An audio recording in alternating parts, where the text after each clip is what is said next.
Friends, welcome to all about study channel.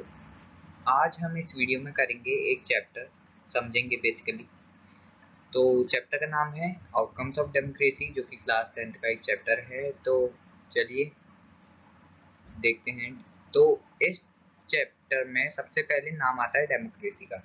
So what is democracy? Democracy is a form of government which is better than other form of government. Okay, ऐसा form of government जिसमें कि rule by the people for the people to the people. Okay, so this is known as democracy. मतलब जनता के लिए, जनता तक और जनता से ही। ऐसी गवर्नमेंट जो जनता से बनती है, ऐसी गवर्नमेंट जो जनता के लिए होती है, और ऐसी गवर्नमेंट जो कि जनता चुनती है। ओके, तो उसे कहते हैं, जनता चूज करती है, उसे कहते हैं democracy. Okay, this democracy this form of government is just opposite to monarchial form of government, because monarchy में राजा होता है और उसी का ही रूल होता है बस। But in democracy there is a rule of people. Okay, so we can conclude that democracy is better than other form of government।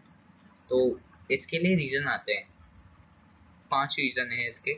तो खुल्लम खुल्ला क्वेश्चन बनता है एक, why democracy is better than other form of government. या तो ऐसे बन जाएगा क्वेश्चन कि democracy is better than other form of government, justify the statement. तो आपको इसमें 5 पॉइंट लिखने हैं, ये 5। तो ये तो 2-3 तो आपको याद ही होंगे, 3 तो आपको याद ही होंगे पक्का। Okay, democracy is better form of government because equality promote करता है, प्रमोट इक्वालिटी। डिग्निटी इनहेंस करता है सिटीजन्स की, मतलब जो सबके अधिकार होंगे उन्हें इनहेंस करेगा, डिग्निटी इनहेंस करेगा। ओके, तो अब डेमोक्रेसी में पीपल का रूल होता है, तो क्वालिटी डिसीजन की जो क्वालिटी होगी वो अच्छी होगी, क्योंकि लोग जब डिसीजन बनाएंगे तो उनमें कॉन्फ्लिक्ट होगा तो जो एंड का डिसीजन होगा वो ज़्यादा अच्छा बनेगा। तो ये इम्प्रूव करता है quality of decision making.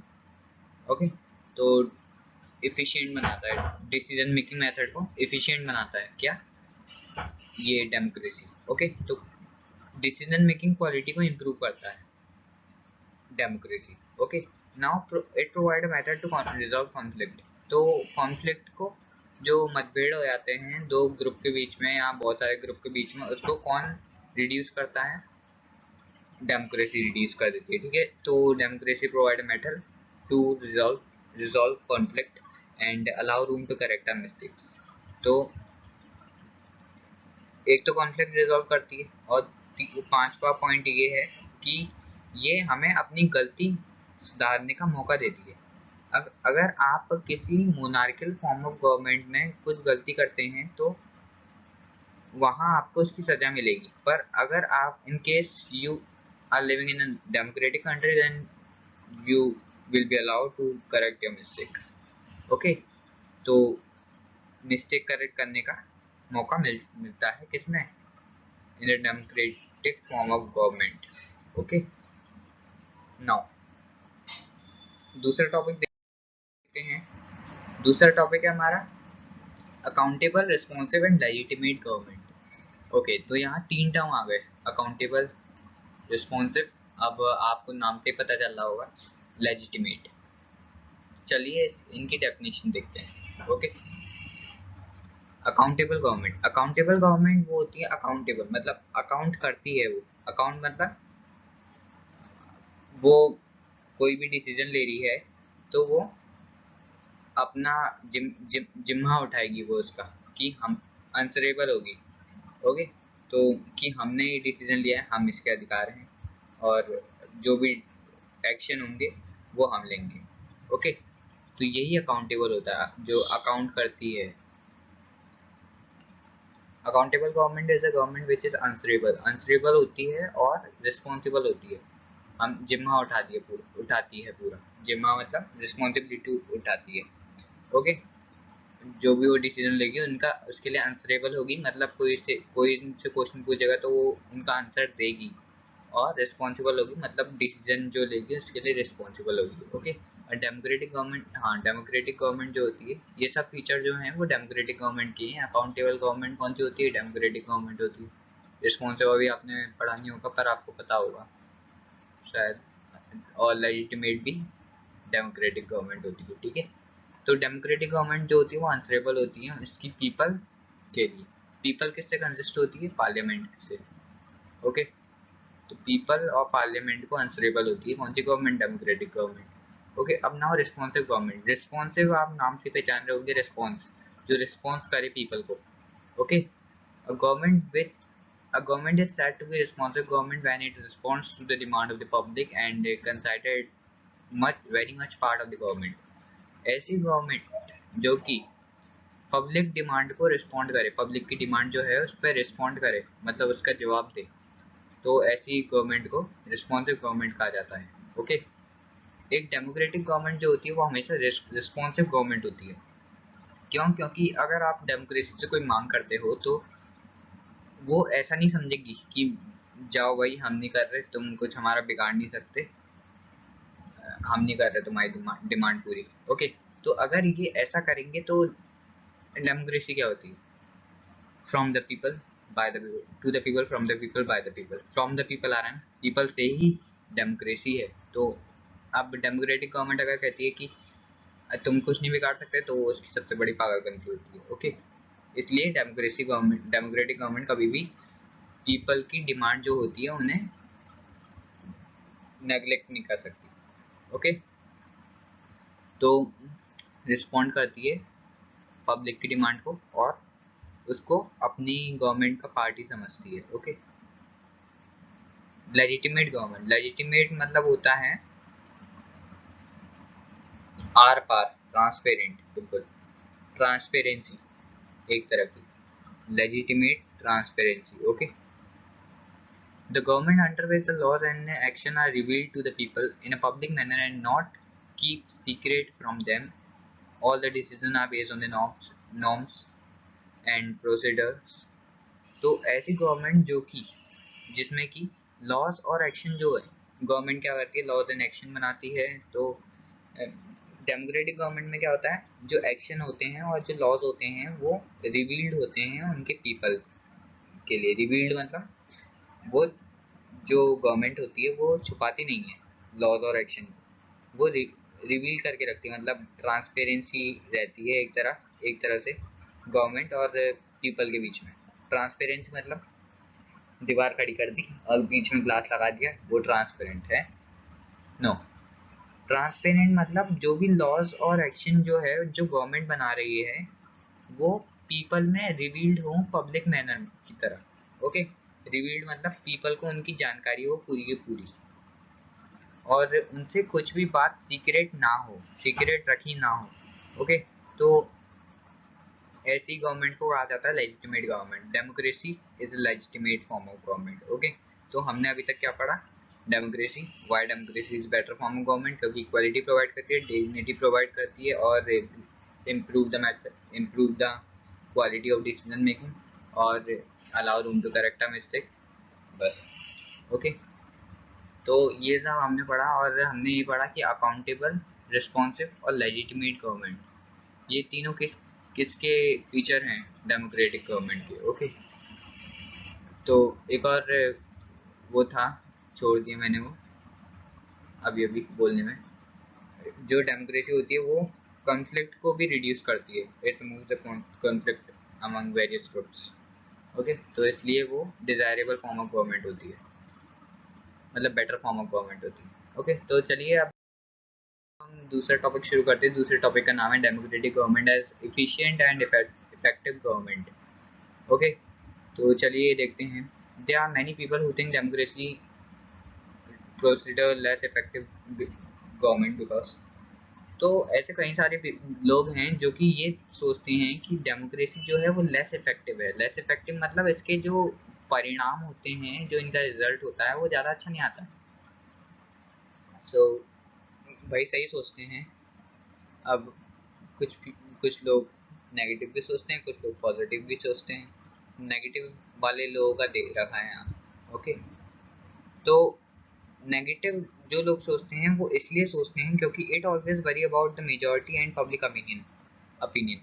Okay, तो डेमोक्रेटिक गवर्नमेंट हमेशा एक ही कम्युनिटी को देख के नहीं लॉ पास करती है। कोई भी लॉ या एक्शन पास होगा वो दोनों कम्युनिटी को देख के पास होगा, माइनॉरिटी और मेजॉरिटी दोनों कम्युनिटी को देख के लॉ और एक्शन पास होता है। ओके, तो बहुत सारे लोग ऐसे सोचते हैं कि डेमोक्रेसी जो है वो लेस इफेक्टिव है क्योंकि it always worry about majority and public opinion. Okay, public opinion को ध्यान में रखते हुए ये कोई भी लॉ और एक्शन पास करती है। ओके, और ये इसका जो डिसीजन होता है वो डिले होता है। डिले मतलब लेट में आता है इसका डिसीजन। कभी भी डेमोक्रेटिक गवर्नमेंट आपने देखा होगा, democratic government as compare to monarchial form of government, democratic government का जो डिसीजन होता है वो डिले होता है, मतलब लेट में आता है, और as compare to monarchial form of government. While on the other hand monarchial form of government अपना जो डिसीजन होती है वो एक दिन में दे देगी, एक घंटे में दे देगी, उसका क्या जा रहा है।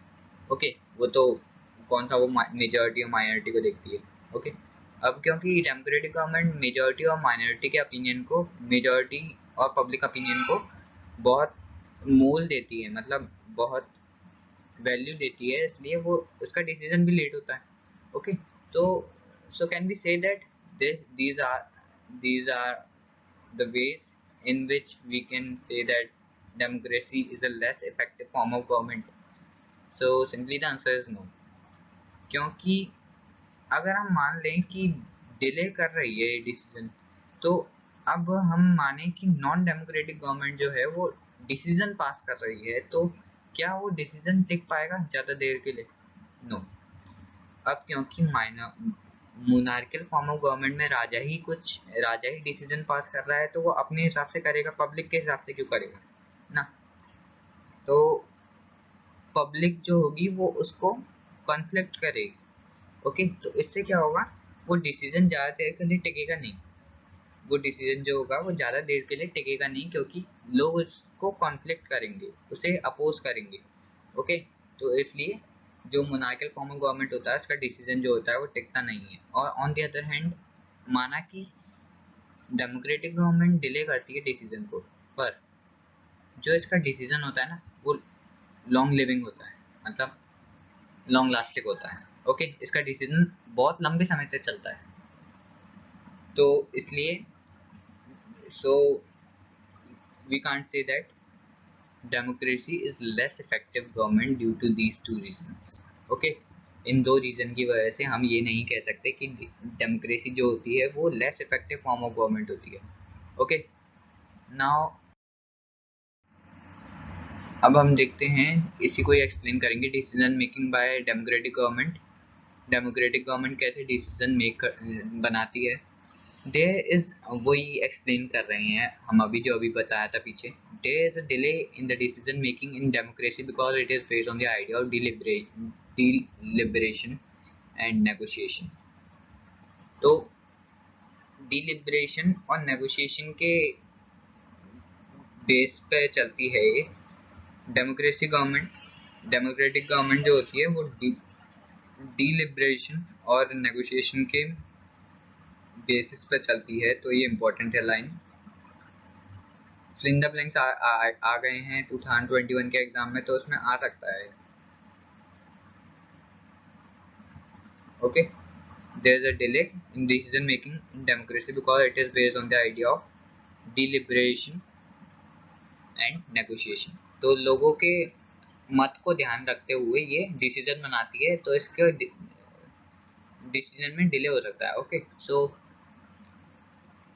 ये हम पीछे वाले जो हमने पढ़ा था, it delays decision and it always worry about the majority and public opinion, उसको ही हम डिस्क्राइब कर रहे हैं कि ये डिसीजन जो होते हैं वो कैसे होते हैं डेमोक्रेटिक गवर्नमेंट जो बनाती है। ओके, तो इमेजिन वही पॉइंट हम बता रहे हैं, imagine a government that may take decision very fast but it may एक मिनट but it may take decisions that are not accepted by the people and may therefore face problem। अभी जैसे कि मैंने आपको पीछे बताया था, मान लीजिए अगर कोई गवर्नमेंट बहुत जल्दी डिसीजन बना रही है, तो लेकिन जो डिसीजन जो होगा जो कि उस गवर्नमेंट ने बनाया होगा वो ज़्यादा देर तक टिकेगा नहीं, पीपल उसे एक्सेप्ट नहीं करेगी। Okay, therefore it will face many problem, वो डिसीजन जो होगा बहुत सारी प्रॉब्लम फेस करेगा। ओके, इन कॉन्ट्रास्ट अगर हम इसकी दूसरी तरफ देखें, the democratic government will take more time to follow procedures before arriving at a decision, but because it has followed procedures, its decision may be both more acceptable to the people and more effective. तो अब अगर हम देखें democratic government को, democratic government is based on the idea of deliberation and negotiation. तो ये जो होती है वो सारे प्रोसीजर फॉलो करती है। अब क्योंकि डिलिब्रेशन के बेसिस पे चलती है, तो लोगों की मत को देखते हुए ये सारे प्रोसीजर को फॉलो करते हुए ये किसी भी डिसीजन पे पहुंचती है। फिर वो डिसीजन पास होता है तो उसको कम कॉन्फ्लिक्ट झेलना पड़ता है, कॉन्फ्लिक्ट कम होता है, अपोजिशन कम होता है, जो लॉ होता है जो कि डेमोक्रेटिक गवर्नमेंट पास करती है। Okay, but because it has followed all, तो ये एक्सेप्टेबल होता है टू द पीपल और मोर इफेक्टिव होता है एज अ रिजल्ट। ओके, क्यों? क्योंकि ये सब प्रोसीडर जो होते हैं उनको फॉलो करती है। Okay, democratic government follow the principle of transparency, जैसा कि अभी पीछे बताया था लेजिटिमेट वाले टॉपिक में। All the laws and schemes are revealed to the people in a public manner.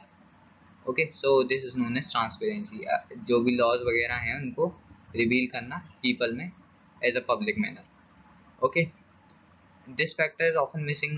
अब ट्रांसपेरेंसी, अब हम अगर मोनार्कियल फॉर्म ऑफ गवर्नमेंट को देखें तो मोनार्कियल फॉर्म ऑफ गवर्नमेंट थोड़ी हमें ट्रांसपेरेंसी प्रोवाइड कर देगा भाई। अगर आप साउथ कोरिया का एग्जांपल ले लो, किम जोंग, वो क्या, अगर वहां उसने कह दिया कि लोग सांस ना लें तो सांस नहीं लेनी है किसी को भी, किसी ने सांस ली तो उसे फांसी पे लटका दिया जाएगा। अगर किम जोंग ने वहां, मैं उनकी बुराई नहीं कर रहा, अगर वो ऐसा कहें तो उनके उनके कहे पे लकीर खिंच जाएगी पत्थर की और वही माना जाएगा वहां। और तो ये चीज जो होती है वो डेमोक्रेटिक गवर्नमेंट में नहीं होती, क्योंकि डेमोक्रेटिक गवर्नमेंट में अगर किसी ने ऐसा कह भी दिया पब्लिक से, पब्लिक जो होगी वो रूलर को उसके पद से हटा देगी, उसके पोजीशन से हटा देगी। ओके, एग्जीक्यूटर कर देगी उसे। सो दिस फैक्टर ट्रांसपेरेंसी जो होती है वो नॉन डेमोक्रेटिक गवर्नमेंट में नहीं होती, मोनार्कियल फॉर्म ऑफ गवर्नमेंट में नहीं होती है ट्रांसपेरेंसी। कोई भी लॉज और स्कीम पब्लिक मैनर में रिवील नहीं होते। रिवील मतलब किसी को दिखाना। ओके, दिखाना या शो करना। नाउ ट्रांसपेरेंसी, अब ट्रांसपेरेंसी की डेफिनेशन दी हुई है यहाँ। In a democracy, a citizen who wants to know if the decision was taken through the correct procedure can find out. He she has a right and means to examine the process of decision making. This is known as transparency. In India, citizens have been empowered through Right to Information Act. This is in Article 21 शायद, Article 21 का part है ये, right to information, पता नहीं, भूल गया, शायद इसी का पार्ट है। ओके, तो डेमोक्रेटिक गवर्नमेंट में अगर कोई सिटीजन ये चाहता है कि वो करेक्ट, कि जो भी लॉ वगैरह हैं वो करेक्ट, डिसीजन वगैरह हैं वो करेक्ट प्रोसीजर से हुए हैं कि नहीं हुए हैं, वो ये चेक कर सकता है। ही शी हैज राइट और the mean to examine the process of decision making. उसको पूरा अधिकार है कि वो एग्जामाइन करे उस प्रोसेस को, जो डिसीजन मेकिंग प्रोसेस को। ओके, तो कि वो करेक्ट प्रोसीजर से हुई है या नहीं हुई है, कोई डिसीजन करेक्ट प्रोसीजर से लिया गया है नहीं कि नहीं लिया गया है, लड़की हो या लड़का, कोई भी इस चीज को फाइंड कर सकता है। So this is known as transparency and all the citizen have been empowered through right to information. सभी जो सिटीजन हैं किसी भी कंट्री के, डेमोक्रेटिक कंट्री के, वो डेमोक्रेटिक कंट्री में ही होगा ये। ओके, ट्रांसपेरेंसी डेमोक्रेटिक कंट्री में ही होती है, तो राइट टू इंफॉर्मेशन भी डेमोक्रेटिक कंट्री में ही होगा। ओके, तो राइट टू इंफॉर्मेशन एक्ट से लोगों को क्या किया गया है, एम्पावर्ड किया गया है। लोगों को क्या, सिटीजन्स कहीं in terms of civics, citizens को एम्पावर्ड किया गया है किससे, राइट टू इंफॉर्मेशन एक्ट से। ओके, नाउ दूसरा टॉपिक देखते हैं अब हम। तो दूसरा टॉपिक है हमारा the regular free and fair election. Okay, तो अब हम देखते हैं कि जो हमारी डेमोक्रेटिक गवर्नमेंट है उसमें रेगुलर इलेक्शन होता है, फ्री इलेक्शन होते हैं, फेयर इलेक्शन होते हैं। क्या ये बात सही है? तो चलिए देखते हैं। A democracy have had a greater success in setting up regular and free election and in setting up condition for open debate, public debate, but most democracies fall short of election that provide a fair chance to everyone and in subjecting every decision into public debate. तो democracy जो है उसको बहुत success मिली हुई है regular और free election लड़ने में। ओके, और ओपन डिबेट भी करती है। आप न्यूज़ चैनल कभी भी देखते होंगे तो वहाँ नेता लोग क्या करते हैं, एक डिबेट करने बैठ जाते हैं। ओके, डिबेट में कुछ भी टॉपिक छेड़ देंगे, उसमें कोई एक पार्टी पॉजिटिव में बोलेगी, दूसरी पार्टी नेगेटिव में बोलेगी, फिर होगा घमासान युद्ध, मतलब conflict. Okay, so this is known as public debate. Open public debate news channel पर होती है। ओके, लेकिन कुछ कुछ डेमोक्रेसी ये करने में फेल हो जाती हैं।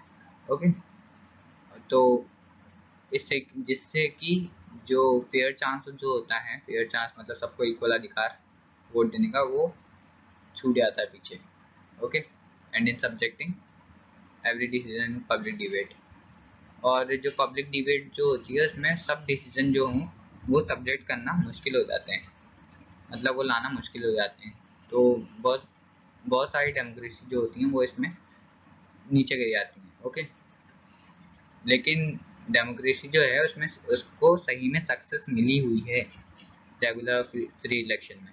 ओके, तो हम ये नहीं कह सकते कि वो नहीं है, होती नहीं है, बिल्कुल ऐसा नहीं कह सकते हैं। मोस्ट ऑफ कहा है, ऑल नहीं कहा है यहाँ। ओके, तो और जो मोनार्कियल फॉर्म ऑफ गवर्नमेंट होती है इसमें तो होती नहीं है। Okay, democratic government do not have a very good record when it comes to sharing information with citizens. All one can say in favor of democracy regimes is that they are much better than any other democratic regime in these respect. तो democratic government जो है वो उसका कुछ अच्छा record भी नहीं है जब बात आती है इंफॉर्मेशन शेयर करने की उनके सिटीजन के साथ। जो जिस देश की जो डेमोक्रेटिक गवर्नमेंट है वो अपने सिटीजन के साथ इंफॉर्मेशन शेयर नहीं करती है। आजकल तो वैसे भी क्या ज़माना आ गया है, बहुत से नेता जो हैं, नेता लोग वो करप्शन करते हैं। तो ये क्या पब्लिक को दिखा के करप्शन करते हैं? नहीं, पब्लिक को दिखा के करेंगे वो करप्शन कहाँ रह जाएगा। ओके, तो करप्शन करते हैं इसलिए जो डेमोक्रेटिक गवर्नमेंट होती है, इंडिया में भी तो बहुत होता है करप्शन, पर बहुत सारी डेमोक्रेटिक गवर्नमेंट में होता है। तो डेमोक्रेटिक गवर्नमेंट का कुछ खास रिकॉर्ड नहीं है इनकी इंफॉर्मेशन शेयर करने का उनके सिटीजन के साथ। ओके, और but as compared to non democratic government regimes जो होती हैं, बहुत सारी अलग अलग regimes, वो बेटर वे में उनको पब्लिक को जानकारी होती है उन regimes के बारे में। ओके, तो इन substantive terms it may be reasonable to expect from a democracy a government that is attentive to the need and demand of its people and is largely free of corruption.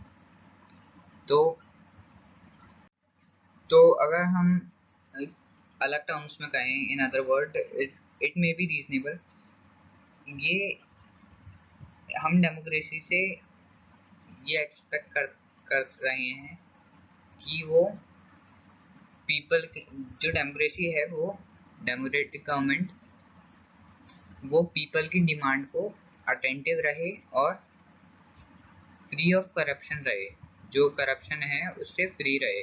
So this is expected from a democracy. तो ये reason है इसका कि democracy को free of corruption होना चाहिए और attentive होना चाहिए पीपल की डिमांड्स और इनकी नीड्स को लेकर।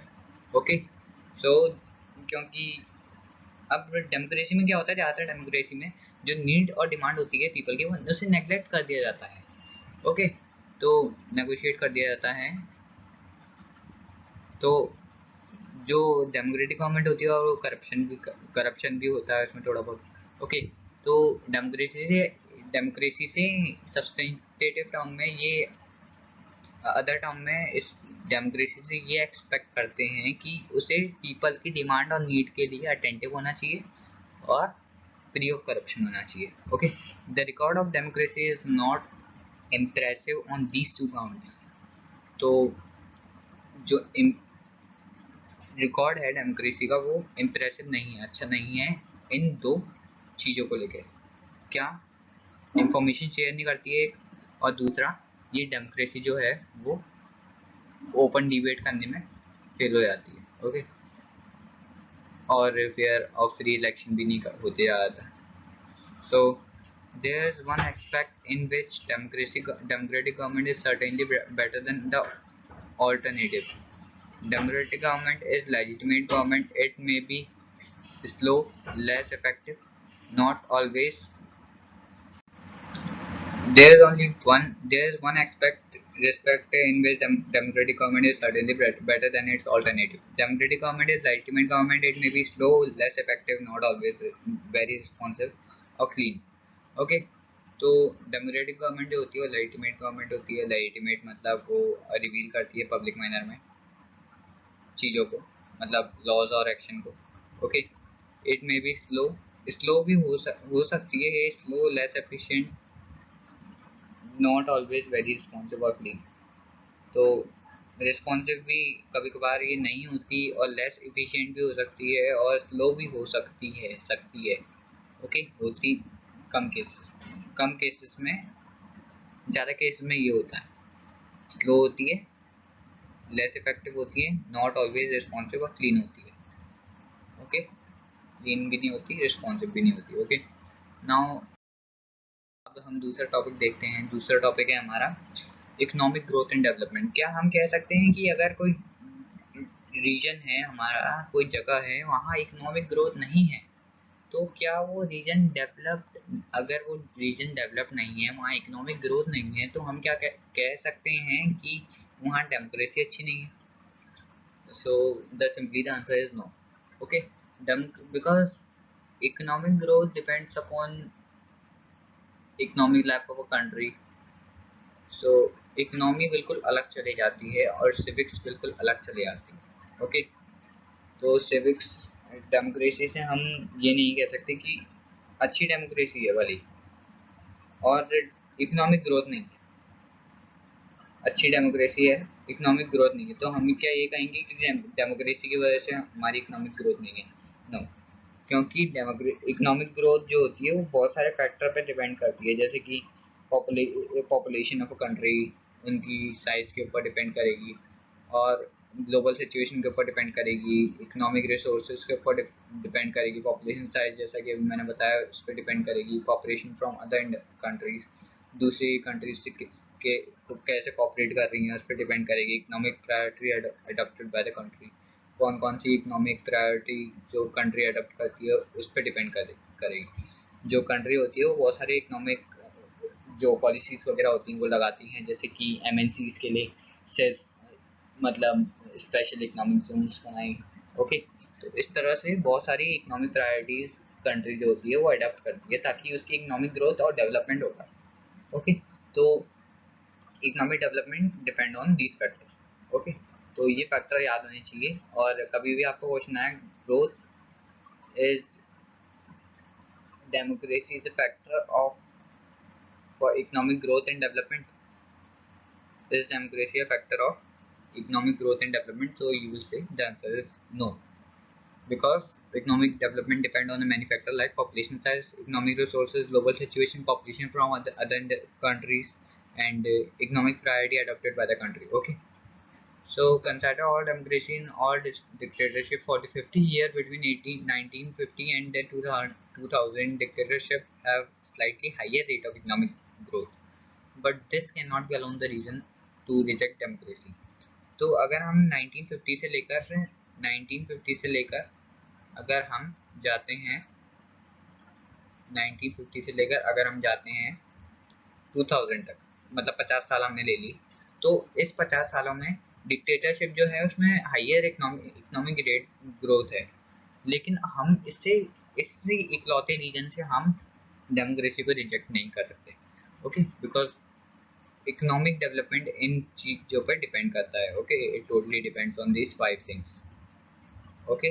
So one can say that democracy is not responsible for economic growth and development of a country, because there are many factors like these 5, ये जो 5 हैं इन पर डिपेंड करती है.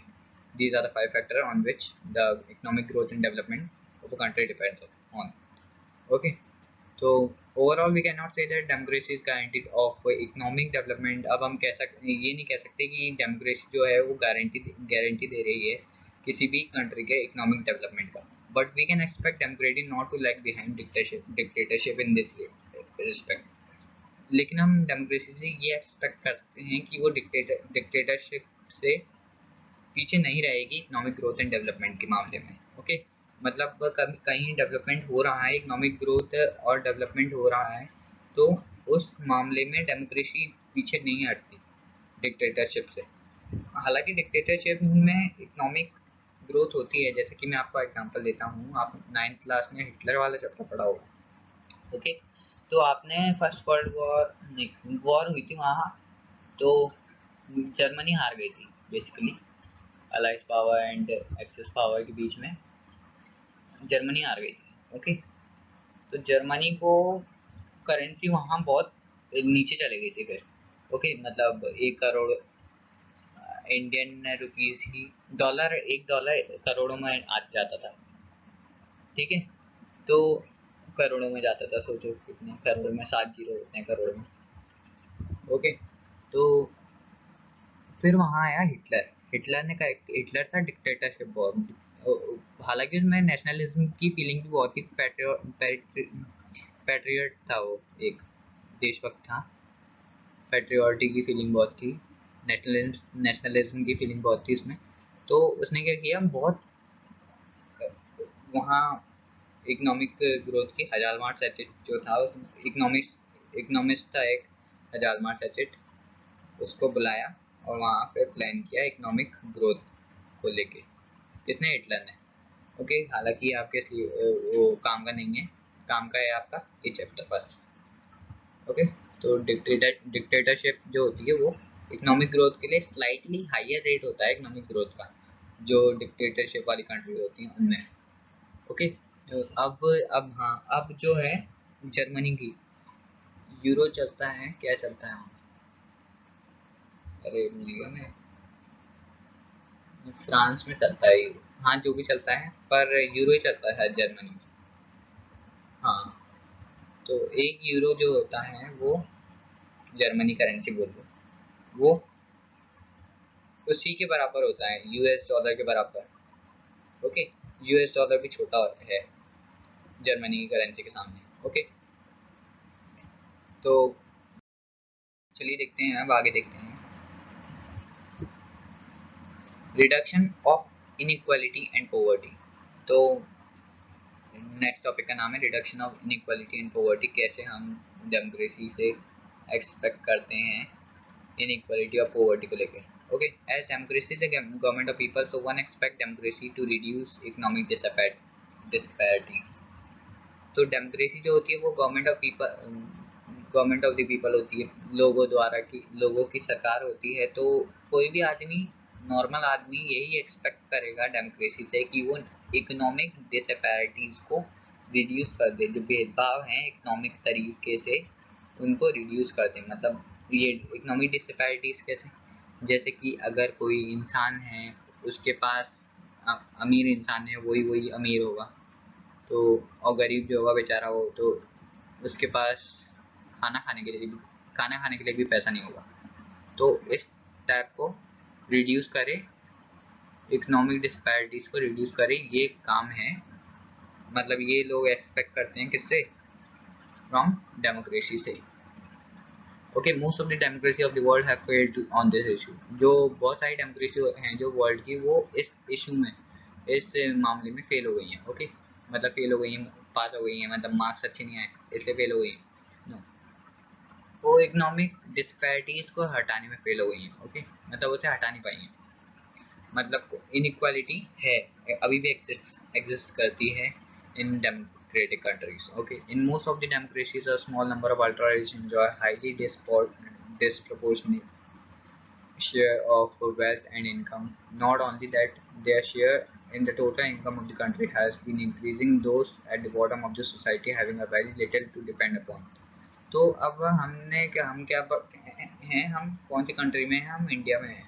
इंडिया में क्या है, बहुत सारे अमीर लोग हैं, और उन अमीर लोगों की जो पॉपुलेशन है वो बहुत कम है, और जितने लोग गरीब हैं उतनी अमीर लोगों की इनकम है। मान लो 2 अमीर लोग हैं, 5 लाख गरीब लोग हैं, तो उन 2 गरीब अमीर लोगों की इनकम होगी 5 लाख रुपए, उससे भी ज़्यादा होगी मेरे ख्याल से।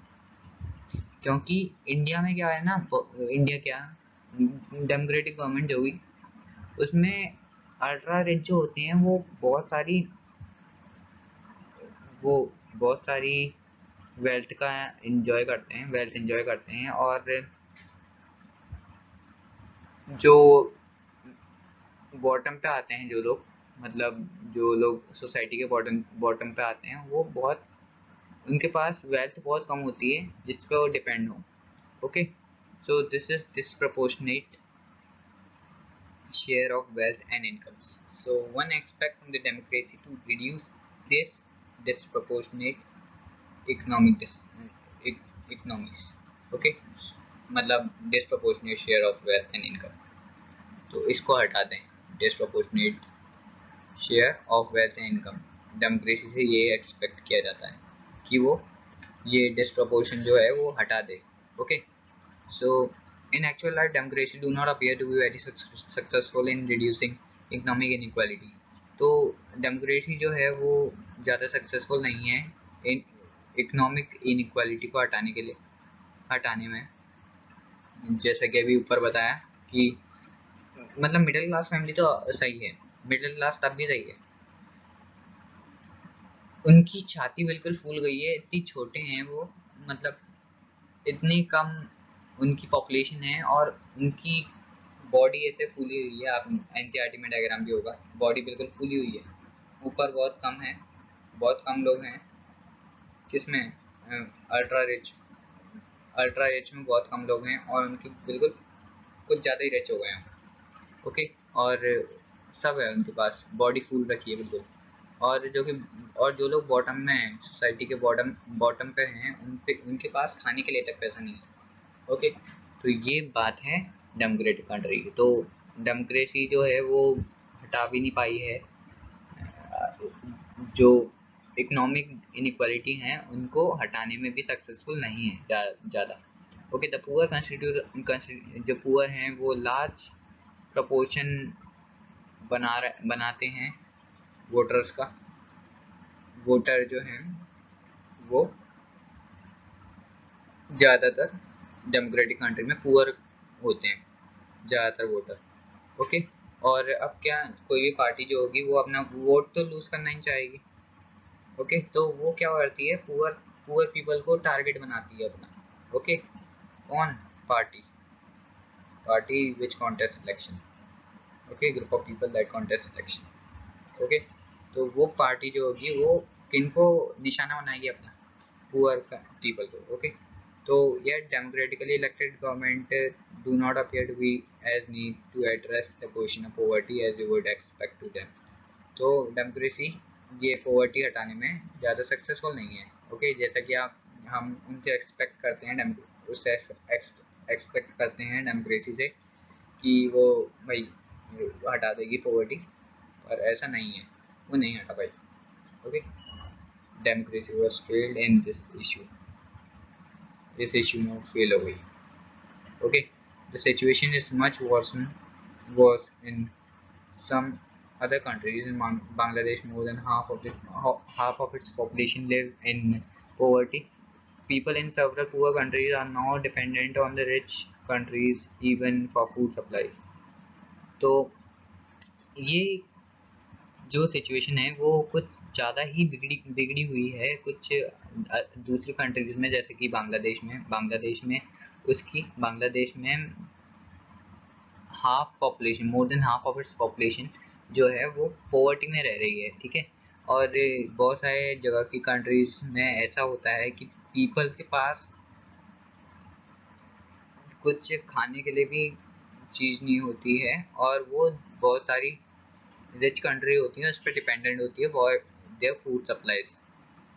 कोई कंट्री ऐसी होती है, ओके, बहुत गरीब, उनके पास खाने के लिए भी पैसा नहीं होता है। पर इंडिया जो है वो ऐसी इस सिचुएशन से तो फेस नहीं करेगी, क्योंकि India is a mine of food यहाँ बहुत है, एग्रीकल्चर बहुत है।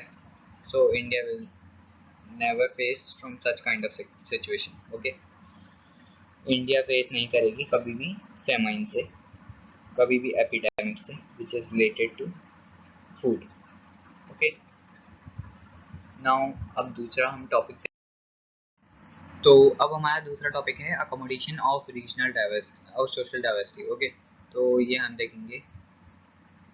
अब हम ये देखेंगे कि डेमोक्रेसी क्या सोशल डाइवर्सिटी को अकोमोडेट करने में सक्सेसफुल हो गई है।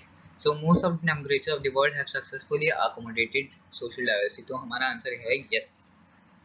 बहुत सारी डेमोक्रेटिक कंट्री ऐसी हैं कि वर्ल्ड की जो कि सक्सेसफुल हैं सोशल डाइवर्सिटी को अकोमोडेट करने में। Okay, through through it very difficult to resolve conflict among different groups, but one can expect from the democracy to negotiate the social differences। तो social differences को हटाने में कोई भी इंसान ये expect कर सकता है डेमोक्रेसी से that it can remove conflict among different groups। okay, तो different groups के बीच में जो डेमोक्रेसी है वो conflict हटा सकती है। इतनी ताकत रखती है डेमोक्रेसी कि वो different group के बीच में it can remove conflict among different groups, social groups। okay, so accommodate करने में, social diversity को accommodate करने में डेमोक्रेसी जो है वो सक्सेसफुल है। चलो भाई, एक चीज में सक्सेसफुल हुई अच्छी तरह से, यही सबसे बड़ी पावर होती है अकोमोडेशन। किसी भी कंट्री की सबसे बड़ी पावर होती है it's accommodation of this social diversity. Okay, यही एक किसी भी ताकतवर कंट्री की निशानी होती है, उसकी प्रॉपर्टी होती है। ओके, सो जो सोशल डिफरेंसेस होते हैं उनको हटाने में डेमोक्रेसी जो होती है वो अच्छी होती है। So one can expect democracy to negotiate social differences, but in a democracy must fulfil two condition in order to achieve this outcome. तो इसके लिए दो कंडीशन रिक्वायर्ड होती हैं, किसके लिए, अकोमोडेट करने के लिए सोशल डाइवर्सिटी। एक तो ये है, हमारा सोशल डाइवर्सिटी जो है ना वो हमेशा दो पार्ट में डिवाइड होता है, एक तो मेजॉरिटी एंड एक माइनॉरिटी। ओके, सो ऐसा नहीं है, तो ये हम देखते हैं, चलिए कंडीशन देखते हैं। It is necessary to understand that a democracy is not simply ruled by the majority opinion. The majority always needs to work with the minority so that the government function to represent the general views. Majority and minority opinion are not permanent. Okay, तो एक minute, जो democracy होती है वो हमेशा ऐसा नहीं है कि वो डेमोक्रेसी जो होती है वो मेजॉरिटी के ओपिनियन पे रूल करे। मेजॉरिटी जो होती है कर भी ले, मेजॉरिटी जो होती है मेजॉरिटी के ओपिनियन पे रूल कर भी ले डेमोक्रेसी, मेजॉरिटी के ओपिनियन से रूल कर भी ले डेमोक्रेसी, लेकिन मेजॉरिटी को जो होती है मेजॉरिटी, उसे हमेशा माइनॉरिटी के संग वर्क करना पड़ता है, नहीं तो माइनॉरिटी जो है वो नाराज होकर बैठ जाएगी और फिर कॉन्फ्लिक्ट करने लग जाएगी। ओके, फिर क्या होगा, फिर दंगा प्रसाद होगा, फिर वॉर स्टार्ट हो जाएंगी। ओके, जैसा कि हो गई थी सिविल वॉर वहाँ श्रीलंका में, फिर हो गए दहन, मतलब लड़ाई हो गई थी, बहुत सारे लोग मारे गए थे, 17,000 करीब। Okay, so this leads to conflict. तो मेजोरिटी को हमेशा माइनॉरिटी के संग वर्क करना चाहिए ताकि गवर्नमेंट जो है वो एक जनरल व्यूज़ को रिप्रेजेंट कर सके। एक जनरल व्यूज़ मतलब जो मेजोरिटी का भी हो, माइनॉरिटी का भी हो। Majority and minority opinions are not permanent. जो मेजोरिटी और माइनॉरिटी के ओपिनियंस होते हैं वो हमेशा परमानेंट नहीं होते, मतलब वो कुछ ही देर के लिए होंगे। Okay, it is also necessary that the rule by majority does not become rule by majority community in terms of religion, caste, religion or race or linguistic group, etc. The rule by majority means that in case every decision or in case of every election, different person and group may and can form a majority.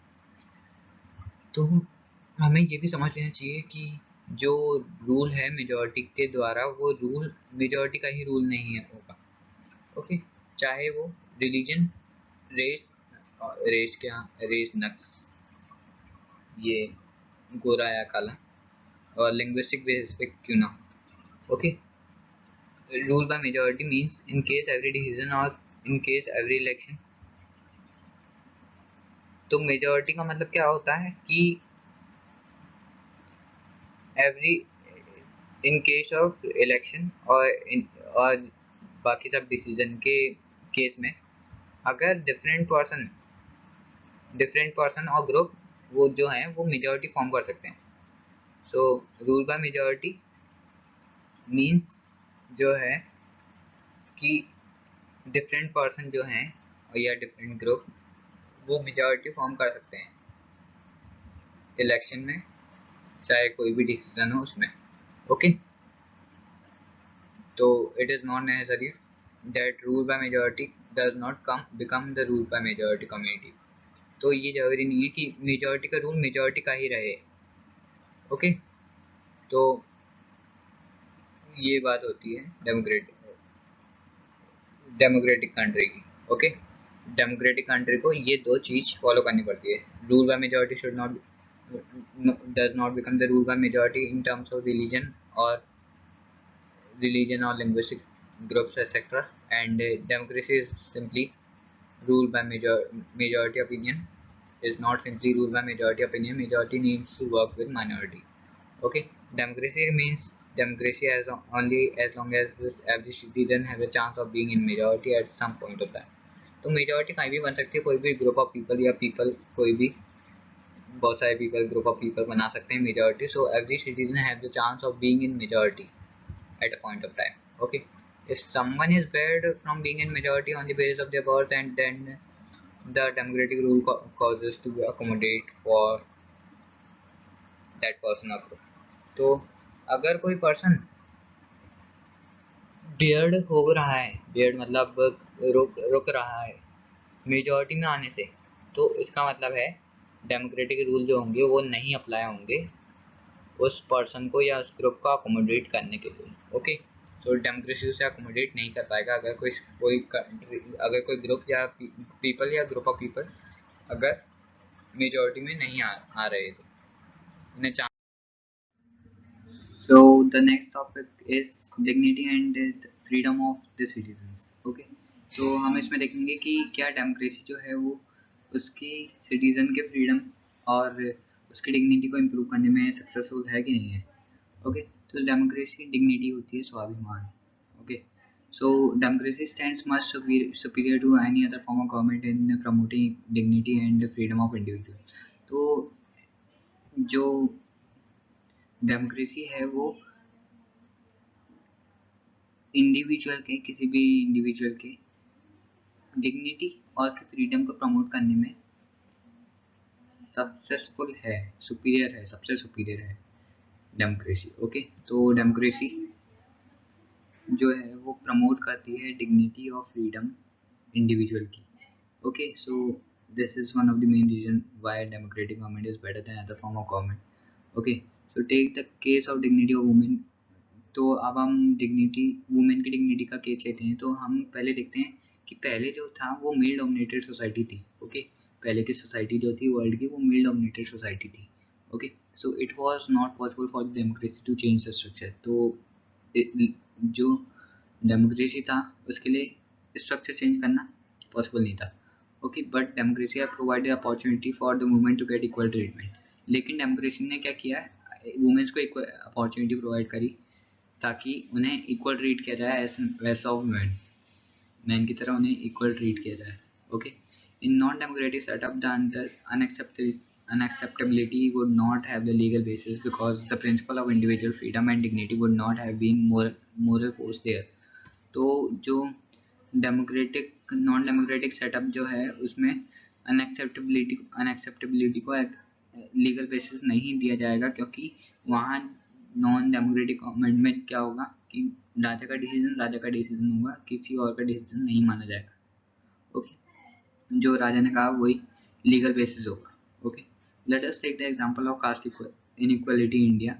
चलिए देखते हैं, हम एक example देखते हैं cast inequality का India में जो कि okay, so democracy in India has strengthened the claim that of the disadvantaged and the discriminated castes for equal status and equal opportunity. There are instances still of caste-based inequalities and atrocities, but these lack the moral and legal foundation. Perhaps it is recognition that makes the ordinary citizen value their democratic right। तो India में जो था वो पहले castes के according लोगों को discriminate किया जाता था। ओके, तो लेकिन अब क्या हुआ है, अब इनइक्वालिटी को हटा दिया गया है, क्योंकि बहुत सारे अपॉर्चुनिटी प्रोवाइड करी है उन्हें। कास्ट जो लोग कास्ट पीपल जो हैं उन्हें बहुत सारी अपॉर्चुनिटीज प्रोवाइड की है और उन्हें बहुत सारे बट तो इससे क्या पता चलता है कि लोगों को रिकॉग्निशन हुआ है उनके डेमोक्रेटिक राइट का, क्योंकि वो अपने डेमोक्रेटिक राइट की वैल्यू करने लग गए, तो लोगों को याद आई है ओके उनके डेमोक्रेटिक राइट की, उन्हें पता चल गया उनके डेमोक्रेटिक राइट क्या है। Okay, so democracy is very successful in promoting the dignity and freedom of individual.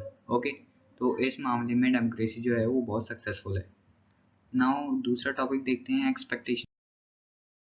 तो चलिए अब हमारा लास्ट टॉपिक आता है from this chapter, that is expectation from democracy. तो इसे देखते हैं हमारी एक्सपेक्टेशन क्या है डेमोक्रेसी से, इस टॉपिक में हम ये पढ़ेंगे। Okay, expectation from democracy also function as a criteria for judging any kind of democratic country.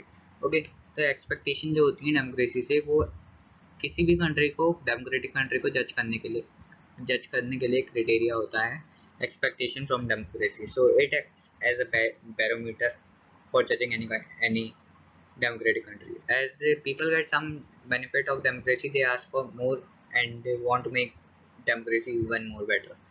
तो अब क्योंकि डेमोक्रेसी जो होती है, जो लोग होते हैं उन्हें बेनिफिट होता है डेमोक्रेसी से, तो वो डेमोक्रेसी को और अच्छा बनाना चाहते हैं। Okay, so the fact that people are complaining is itself a testimony to the success of democracy। It shows that people have developed awareness and the ability to expect and to look critically at the power holder and the high and mighty। तो जो fact है, जो people का complain करेंगे, अगर people complain कर रहे हैं डेमोक्रेसी के बारे में, तो ये टेस्टिमनी दे रहा है, ये एक सबूत दे रहा है कि गवाह दे रहा है कि जो डेमोक्रेसी है वो सक्सेसफुल है। ओके, सो इस बात का टेस्टिमनी देती है complaining. Okay, so it shows the people. तो ये क्या शो करती है ये कंप्लेनिंग, कि लोगों ने अवेयरनेस डेवलप कर ली है और एबिलिटी डेवलप कर ली है कई चीज़ की एक्सपेक्ट करने की फ्रॉम डेमोक्रेसी। ओके, और जो पावर होल्डर हैं, जो पावर में हैं, लीडर वगैरह, उनके क्रिटिकली देखने का मतलब क्या, आंखें फाड़ के देखने का नहीं, उनकी ये देखने का कि वो सही से पावर चला रहे हैं कि नहीं चला रहे। Okay, public expression of dissatisfaction with democracy shows the success of democratic project। तो एक पब्लिक एक्सप्रेशन जो कि डिससेटिस्फेक्शन का होता है उसमें डेमोक्रेसी की सक्सेस शो करता है। Okay, it transfer people from the status of subject. तो इसने क्या किया है, डिससेटिस्फेक्शन एक्सप्रेस पब्लिक एक्सप्रेशन में डेमोक्रेसी अब क्या होती है, डेमोक्रेसी पहले जो थी सिटीजन्स को एक सब्जेक्ट की तरह ट्रीट किया जाता था, अब डेमोक्रेसी ने पीपल को ट्रांसफर कर दिया from a status of subject into that of citizens. तो सब्जेक्ट से सिटीजन्स पर ट्रांसफर कर दिया, कैसे, पीपल को पहले क्या था, सब्जेक्ट पहले, ओके ना, बाद में पहले एंड आफ्टर, पीए पहले का हो या बिफोर का हो। एक तो स्लाइड में अच्छी राइटिंग नहीं है। ओके, सो स्टेट सब्जेक्ट के स्टेटस से सिटीजन्स में ट्रांसफर कर दिया। Okay, most individual today believe that their vote make a difference in the way the government is run. तो बहुत सारे इंडिविजुअल ऐसे बिलीव करते हैं कि उनके वोट जो हैं वो गवर्नमेंट किस तरह से रन हो रही है उसको उसमें डिफरेंस पैदा करते हैं। ओके, कि अगर वो वोट देंगे तो गवर्नमेंट अलग तरह से रन होगी, ऐसे करके बिलीव करते हैं लोग। ओके, और डिफरेंट तरह से रन होगी, डिफरेंट तरह से तो उनकी मर्जी के विरुद्ध भी जा सकती है, अपोज भी कर सकती है उनके थिंकिंग को। तो लोग ऐसा सोचते हैं कि वोट जो है उनके गवर्नमेंट रन होने को के बीच में डिफरेंस पैदा कर देती है और गवर्नमेंट उन्हीं के सेल्फ इंटरेस्ट पे काम करे, ये सोचती है जनता। ओके, तो उनके वोट जो हैं वो डिफरेंस पैदा कर देते हैं गवर्नमेंट कैसे रन होगी, और लोग यही चाहते हैं कि उनकी ही सेल्फ इंटरेस्ट पे जो है वो गवर्नमेंट वर्क करे। ओके, सो चैप्टर ख़त्म हुआ, तो इसी के साथ जो हमारी चैप्टर है वो ख़त्म होता है और हमारी वीडियो भी ख़त्म होती है इसी के साथ। सो थोड़ा छोटा सा चैप्टर था, चैप्टर इम्पोर्टेंट है, इसमें से 5 मार्क्स का क्वेश्चन आ सकता है, 2 या 3 मार्क्स का। Okay, so expectation from democracy, ये भी बहुत इंपॉर्टेंट टॉपिक है। डिग्निटी फ्रीडम भी बहुत इंपॉर्टेंट है, और जो बीच में आए थे वो topic free regular and fair election, वो भी इम्पोर्टेंट था, और अकाउंटेबल, लेजिटिमेट और रिस्पॉन्सिव गवर्नमेंट, ये टॉपिक तो जितना स्टार्ट हो गया इसके आगे उतना कम है। ओके, तो ये कुछ इंपॉर्टेंट टॉपिक हैं इस चैप्टर में से। वैसे तो पूरा चैप्टर एक्सप्लेन किया था, छोटा सा चैप्टर है, जल्दी हो गया। ओके, तो इसी के साथ जो हमारी वीडियो है वो भी ख़त्म होती है। सो if you find this video helpful, then please like this video and subscribe to our channel and click on the bell icon to get our latest updates. Thanks for watching this video, and share this video among your friends so that they will get information related to this chapter, and so that they will score more in board exams. Okay, so meet you again in the next video. Okay, bye bye, take care.